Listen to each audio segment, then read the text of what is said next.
जय महाकाल मेरे प्रिय मित्रों। शीतला अष्टमी व्रत कथा श्री गणेशाय नमः।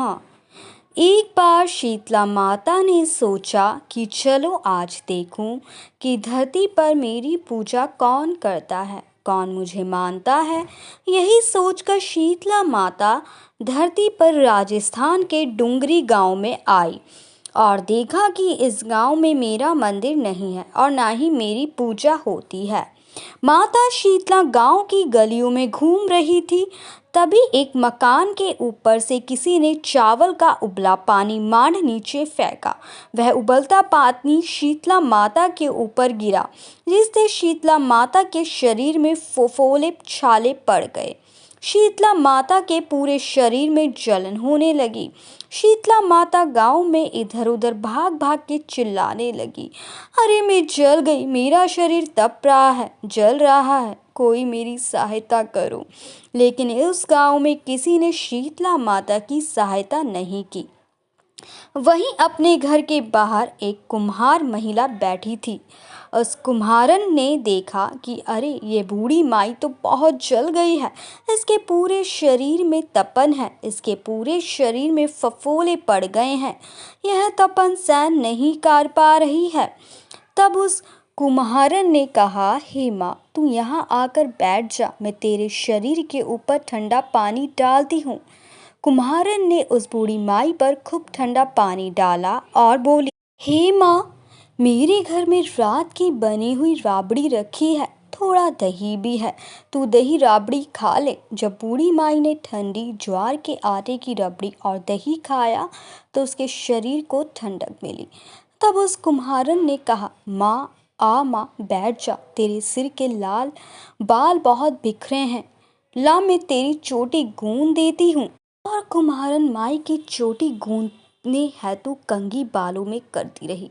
अचानक कुम्हारन की नज़र उस बूढ़ी माई के सिर के पीछे पड़ी तो कुम्हारन ने देखा कि एक आंख बालों के अंदर छुपी है।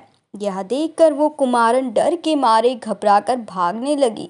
तभी उस बूढ़ी माई ने कहा, रुक जा बेटी, तू डर मत, मैं कोई भूत प्रेत नहीं हूँ, मैं शीतला देवी हूँ। मैं तो इस धरती पर देखने आई थी कि मुझे कौन मानता है, कौन मेरी पूजा करता है। इतना कहकर माता चार भुजा वाली हीरे जवाहरात के आभूषण पहने, सिर पर स्वर्ण मुकुट धारण किए अपने असली रूप में प्रकट हो गई। माता के दर्शन कर कुम्हारन सोचने लगी कि अब मैं गरीब इन माता को कहाँ बिठाऊं। तब माता बोली, हे बेटी, तुम किस सोच में पड़ गई। तब उस कुम्हारन ने हाथ जोड़कर आंखों में आंसू बहते हुए कहा, हे माँ, मेरे घर में तो चारों तरफ दरिद्रता बिखरी हुई है, मैं आपको कहाँ बिठाऊं। मेरे घर में ना तो चौकी है, ना बैठने का आसन ही है।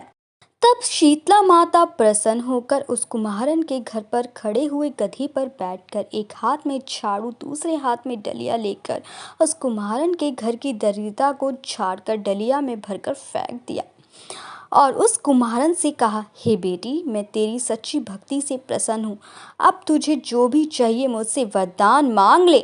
तब कुम्हारन ने हाथ जोड़कर कहा, हे माता, मेरी इच्छा है अब आप इसी डुंगरी गांव में स्थापित होकर यहीं निवास करें और जिस प्रकार आपने मेरे घर की दरिद्रता को अपनी झाड़ू से साफ कर दिया, ऐसे ही आपको जो भी भक्त होली के बाद की सप्तमी को भक्ति भाव से पूजा कर अष्टमी के दिन आपको ठंडा जल, दही व बासी ठंडा भोजन चढ़ाए, उसके घर की दरिद्रता को दूर करना एवं आपकी पूजा करने वाली महिला का अखंड सुहाग रखना, उसकी गोद हमेशा भरी रखना।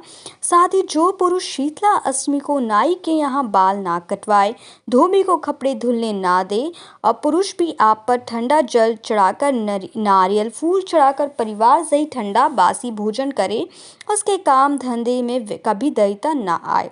तब माता बोली, तथास्तु हे बेटी, जो तूने वरदान मांगे हैं मैं वह सब तुझे देती हूँ। हे बेटी, तुझे आशीर्वाद देती हूँ कि मेरी पूजा का मुख्य अधिकार इस धरती पर सिर्फ कुम्हार जाति का ही होगा। तभी उसी दिन से डुंगरी गांव में शीतला माता स्थापित हो गई और उस गांव का नाम हो गया शील की डुंगरी। शील की डुंगरी भारत का एकमात्र मुख्य मंदिर है। शीतला सप्तमी के दिन यहाँ बहुत विशाल मेला लगता है।